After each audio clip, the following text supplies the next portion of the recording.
저는 이제 이렇게 봤습니다. 뭐냐면 4.19가 이제 지난 다음에 이제 이걸 회고하며 쓴 건데 4.19 혁명이 이제 뭐 여러 가지 관점을 볼 수 있지만 이제 뭐 크게 보면은 이제 사회주의와 자유민주주의와의 대결로 보면 됩니다. 그래서 뭐 친미냐, 친일이냐, 반일이냐, 뭐 반미냐 이런 보수적인 내용들이 나오지만 이제 그 다른 걸 다 에포케 쪽에 들어가 보면 이 대한민국을 자유민주주의로 이끌고 갈 건가, 아니면 사회주의로 이끌고 건가 하는 것을 이제 대결이라고 봐야 돼요. 이데올로기의 대결이라고 보면 됩니다. 그래서 이승만 정권은 이제 자유민주주의와 친미를 표방하고 반공, 즉, 뭐, 공산주의라고 사회주의라고 하는 그것을 이제 몰아내야 된다. 그것이 자기들은 진리라고 생각하고 이 나라를 위하는 것이라고 생각하고 이들이 이제 정권을 잡았죠. 그러다 보니까 반대 세력들이 이제 데모도 하고 뭐 여러 가지 거기에 저항을 하게 되는 것이고. 그래서 이제 크게 보면 사회주의와 또는 자유민주주의와의 대결이 이데올로기 대결이다 이렇게 보면 되겠고요. 그런데 이제 저항하는 세력을 잡을 때 희생양은 이제 힘없는 그리고 순수한 대학생들이 많이 죽었죠. 그래서 무덤에 많이 묻히게도 되고 나중에는 뭐 교수들이 나오긴 하지만 큰 세력은 못 됐고 희생양은 이제 대학생들이 됐다. 그런데 이제 저항 세력이 사회주의를 표방하는 뭐 본인이 사회주의가 딱 내가 되겠다 뭐 그런 나라가 되겠다고 해서 그 주도적인 세력이 있겠지만 이제 대부분의 사람들은 이 자유민주주의를 표방한 이승만 정권이 갖고 있는 그 핵심인 이데올로기보다는 그들이 뭐 친일 청산을 못했다든지 뭐 부정선거를 했든지 그런 요소 때문에 이제 다양한 그런 불만이 저항의 세력으로 뭉쳐가지고 이제 이런 두 이 세력이 서로 다투게 됐는데 그 모든 걸 핵심으로 들어가 보면 사회주의와 자유민주주의의 대결을 보면 되는 거죠. 그래서 이제 이 정권을 잡은 이승만 측에서는 저항 세력을 이제 때려서 희생양을 삼은 것이 이제 말하자면 대학생들인데 거기에 저항하는 세력들은 힘이 없는 거예요. 그래서 원래는 정부를 타도하려고 하는데 그 앞장선 전위 부대가 이제 뭐 군인이라든지 또는 경찰들이 총칼을 갖고 있기 때문에 저항할 수 없는 거죠. 그래도 가만히 있을 수 없으니까 이제 그 희생양을 삼아서 뭔가 자기들의 그 이 분노를 표출하기를 원하는데 그 타켓을 희생양을 삼은 게 여기도 나옵니다만은 그 극장이다, 극장. 이마수라고 하는 미정쟁이 이마수는 이제 정치 깡패들이 이제 이승만 정권의 편에 서 있었는데 그 중에 한 사람이 아마 그 실제로 그런 극장을 운영했는지 잘 모르겠어요. 근데 하여튼 그 사람이 소유주로 되어 있는 극장을 타켓 삼아가지고 분노를 거기다 쏟아부어서 이 희생양을 삼아서 그거라도 때려 부셔야만 자기들이 이 분노를 삭힐 수 있게 되니까 그 군인들과 경찰들과 원래 싸워야 되는 그렇게 못하는 대신 딴 걸 택해서 이제 복수를 하는 그런 내용입니다. 근데 극장을 택한 거죠. 그래서 이제 극장을 택해서 가서 이게 이제 일종의 뭐 이승만 정권 타도해야 될 대상의 상징이라고 보고 거기다가 막 때려 부시고 불 지르고 뭐 그냥 하여튼 거기다가 할 수 있는 자기들이 분노를 다 표출하게 되는데 거기서 문제가 발생한 건 뭐냐면 그 동네 사람들이 와가지고 불 지르지 마라. 이 불을 지르면 당신들이 이제 원수같이 생각하고 있는 이승만 정권을 타도하는 것과는 관계없이 아무 죄가 없는 우리 동네 사람이 타죽게 생기고 우리가 큰 피해를 입게 되니까 이걸 그렇게 하지 말고 좀 참아달라 이렇게 하는데 그런 얘기 아랑곳하지 않고 이 사람들이 불을 지르고 막 다 찢어버리고 불태우고 때려 부시게 됩니다. 그 과정에서 이제 그쪽 편에 이렇게 가담해갖고 자유민주주의를 표방하는 세력을 타도해야 된다고 생각했던 주인공이 어느 순간 객관적인 입장이 되는 거예요. 혼자 따로 떨어져 가지고. 그렇게 보니까 엎드려서 보니까 자유민주를 표방하면서 그것이 진리라고 생각하고 그 신의 뜻이라고 생각하면서 나머지들을 적으로 생각하고 타도하는 이승만 세력이나 그걸 타도하자고 하는 반대 세력인 사회민주주의를 지향하는 사람들이나 똑같은 거예요. 백성에는 관심이 없어요. 이승만 정권도 뭐 백성 위한다고 하지만 자기들 정권을 잡고 싶은 욕망만 있는 거지 백성은 그냥 이용의 대상인 거고 반대 세력인 사회주의를 표방하고 지금 극장을 때려부시는 사람들도 보니까 정말 백성을 위하는 거 아니에요. 이걸 자유민주 세력을 타도하고 자기들 정권 잡고 싶은 그 내면에는 그것만 있는 거지. 보니까 지금 주변의 백성들이 정치하고 관계없는 사람들이 타 죽게 생겼는데 제발 이렇게 하지 말라고 하는데도 전혀 관심이 없고 불지르고 막 하더라는 거예요. 그런 과정에 자기 혼자 따로 떨어져서 이렇게 가만히 보니까 그 사람이 그 사람 똑같은 거예요. 다를 게 하나도 없는 거죠. 그래서 이건 이데올로기 싸움이고 소수의 정권 잡은 사람들이 정권을 잡고자 하는 것이지 이건 진리도 아니고 무슨 아무것도 아니다. 그래서 결국은 이것은 이데올로기라고 하는 것을 우상화시켜가지고 이게 절대 진리인 것처럼 이거 가져야지 이 나라가 잘 되고 백성이 잘 될 수 있다고 하는 수상화된 것이 일종의 우상화가 된 것이다.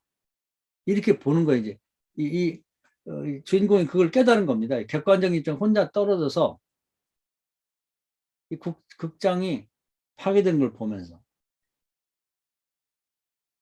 그래서 이제 제 이 소설에서 굉장히 중요하기도 하고 이제 결정을 생각하는 게 뭐냐면 극장이라는 걸 택한 거예요. 원래는 타도의 대상이 극장이 아니라 원래로 말하면 뭐 정권의 앞잡이 노릇하는 게 언론이거든요. 그 데모할 때 보면 극장을 파괴한 일이 사실은 별로 없어요. 신문사나 아니면 방송국을 점령하고 막 불지르고 그랬지. 극장을 사실은 정권의 앞잡이 노릇하는데 크게 역할을 안 했거든. 땡 하면 그냥 뭐 대통령 어쩌고 저쩌고 저쩌고 하고 그 기사도 막 그 정부의 친정부적인 막 이렇게 아부를 하는 글을 쓰고 그래서 이 이승만 정권을 타도한다면 이승만 정권보다 거기 앞잡이 노릇하는 스피커 노릇하는 언론이 문제다.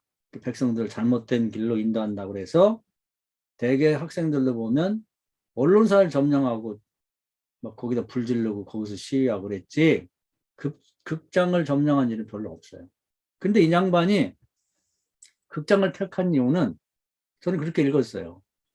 그 베이컨이 보면 이제 네 개의 우상을 얘기하는 거예요. 진리가 아닌데 우상화, 절대 진리화된 우상을 얘기합니다.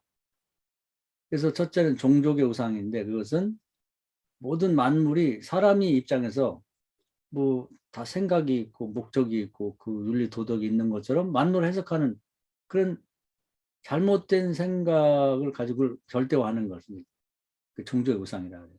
그리고 동물의 우상인데 그것은 자기가 있는 환경, 자기 나라 뭐 이런 입장에서 한국은 꼭 한국의 입장에서만 국뽕이 돼갖고 막 바라보고 이런 식으로 자기 환경의 중심에서 이제 모든 세상 만물을 보는 거죠. 그리고 이제 시장 우상이라는 것은 이제 체계화된 언어나 논리나 이런 그런 걸 가지고 그것의 입장에서 이제 뭐 이원론 중심이나 이원론 중심으로 세상을 다 해석하는 그것만이 진리인 이런 식으로 자기가 처한 인간이라는 거 아니면 자기 환경이나 나라나 뭐 아니면 자기가 가지고 있는 언어 체계나 이런 거에서 뭐 모든 만물을 다 보고 이렇게 보는 것만이 진리고 그렇지 않은 것은 잘못됐다고 하는 그런 편견이 이제 우상화되는 거죠. 근데 이제 마지막에 보면 극장 우상이 나와요. 극장 우상은 역사, 전통 또는 사상, 철학, 이데올로기가 우상화되는 거예요. 그래서 어느 순간인가 누군가에서 어떤 이데올로기가 만들어지면 그 편에 서는 사람은 그게 진리예요. 절대화되는 거야. 이건 나중에는 그 신의 뜻이야. 대한민국은 독립한 다음에 자유민주주의를 가야 되는 거예요. 이건 신의 뜻이 이게 하나님의 뜻을 실천하는 것이고 또 이승만은 감리교 장로잖아요. 아마 기도 응답 받았을 거야. 대한민국 이렇게 가야 된다고. 그렇게 백성을 위하는 거고 나라를 위하는 거라고 하는 것이 절대화되는 거죠. 그거 외에는 사악한 존재예요. 마귀야. 그냥 저들을 죽여야 되는 거예요. 우상화되는 거죠. 이데올로기가 우상화되는 거지. 사회주의, 공산주의, 이건 말이 안 되는 거예요. 내가 죽는 한이 있어도 이건 막아야 되는 거죠. 신의 뜻인데? 우상화됐는데? 반대편에서는 자유민주주의는 실패한 것이고 사회주의를 가야 되는 거예요. 모두가 공평한 사회를 만들어가지고 그래야지 이 나라가 바로 되는 거고 백성을 제대로 행복하게 만드는 것이고 거기도 신앙이 있다면 이게 하나님의 뜻인 거예요. 신앙 안에서도 뭐 이제 뭐 해방신학이니 민중신학 이런 사람들은 비슷한 생각을 갖고 있거든요. 이 이데올로기가 절대화되어 있는 거예요. 그러니까 이건 서로가 하나가 될 수가 없는 거죠. 그 극장의 우상인 거예요. 그래서 이 작가는 이 문제를 이 그 시대가 이제 지난 다음에 4.19도 이렇게 지나고 보니까 이 자유민주를 표방하는 어떤 세력이나 사회주의를 표방하는 사회주의도 민주주의라고 사회민주주의라고 그래요. 사회주의를 표방하는 세력이나 자기들이 생각하는 이데올로기를 절대화해서 극장의 우상화가 된다는 얘기예요. 객관적인 싸움은 똑같은 백성을 위하는 건 없어. 우상화된 개념, 이데올로기를 절대화시켜서 거기에 추종하는, 맹종하는 사람들이 세력일 뿐이다. 여기 혼자 떨어져 보니까 똑같은 거예요. 둘 다 극장 우상에 빠져 있는 거라는 거죠. 그런 의미에서 이 사람 서울대 출신인데 아마 그 철학 공부를 꽤 한 것 같아요. 그래서 이 소설을 통해서 지나고 보니까 이것은 일종의 이데올로기가 우상화된 것에 불과하지 이게 신의 뜻도 아니고 진정 백성을 위하는 것도 아니고 절대 진리도 아니다. 이것을 얘기하고 싶은 거예요. 그래서 억지로 원래는 언론사를 희생양으로 삼아야 되는데 극장을 이제 희생양을 삼은 것이고 근데 장점이지 약점이 상징이 강한데 또 한 가지 한국 작가들은 노파심이 많아가지고 이렇게 읽어야 된다는 식으로 꼭 뭘 달을 집어넣든지 뭘 집어넣는데 여기서 극장의 우상 얘기를 하려고 그 극장을 갖다 쓴 것이 장점에서 내가 볼 때는 작품의 단점이 된다 이렇게 볼 수가 있는 것이죠. 지금도 우리가 이제 우리나라는 다른 나라에 비해서 이 좌우가 강해요. 좌파, 우파 막 싸우고 보수, 진보 싸웠었는데 거기에 편에 속한 사람은 그걸 절대적이야. 뭐 그냥 목사들도 이쪽 편 저쪽 편을 선 사람들이 이렇게 대화를 하면 거의 죽일 것 같아. 나중에 얘기 안 되면 막 쌍 욕을 하면서 말이지. 뭐 형님 동생도 없고 동료 목사고 나버리고 없어. 칼 들고 죽일 것 같아. 왜 그러지? 하나님도 없어요. 기독교도 없는 거야. 이데올로기가 우상화된 거죠. 극장의 우상이다. 극장의 우상. 이걸 경계해야 된다. 그리고 이제 거기서 끝나지만 정말 중요한 것은 백성들을 살리고 백성들을 생각하는 것이 중요한데 백성들은 헌신적이에요.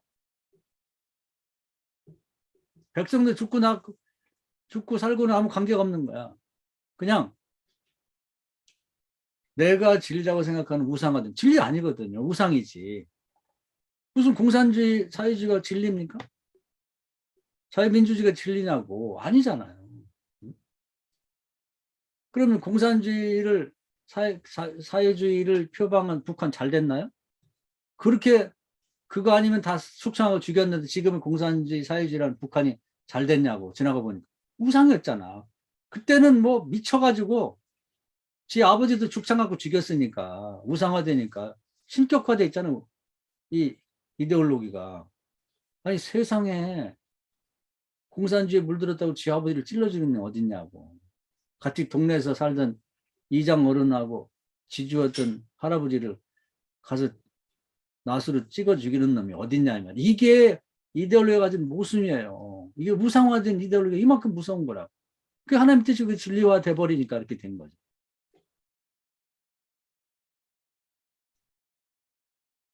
자유민주주의라고 하는 이데올로기의 이름으로 우상화된 신격화된 그것 가지고 죄 없는 학생들을 그냥 무참하게 때려 죽이는 게 그게 할 짓이냐 이 말이죠.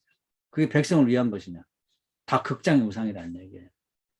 그래서 작가는 이 극장이라고 하는 걸 통해서 이게 모두 극장의 우상이었다고 하는 것을 이제 사람들에게 얘기하고 싶어 하는데 어디에서도 그 얘기는 안 해요. 하는 순간에 이건 이 중요한 속의 내면에 들어있는 이 작품을 뭔가 그 풍겨나는 그 향기가 풍 하고 빠져나가기 때문에 그 얘기를 하지 않죠. 근데 제가 볼 때는 이렇게 읽어놓은 것이 좋지 않겠나. 뭐 저희 얘기도 답은 안 해요. 그러나 제가 이 얘기를 쭉 이제 다시 읽고 생각하면서 아, 이렇게 막힌 소설을 썼구나. 굉장히 철학적인. 역시 공부 많이 한 사람의 작품은 다른데 어떻게 보면 너무 얕다. 그걸 어떻게 숨길 수 있는 방법은 없었을까? 예. 왜 언론사를 때려 부셔야 하는데 저는 엉뚱한 극장을 갖다가 부시면서 요 소설은 요렇게 읽으십시오. 그 답을 가르쳐주는 격이 돼버려가지고 좀 뭔가 소설적인 맛은 좀 덜했습니다. 그러나 말하고 싶었던 내용은 충분히 잘 말한 소설이 아닌가 이렇게 봤어요. 여기까지입니다. 자, 그 정도 말씀드리고 뭐 질문이나 할 말 있으면 듣고 기도하고 마치겠습니다.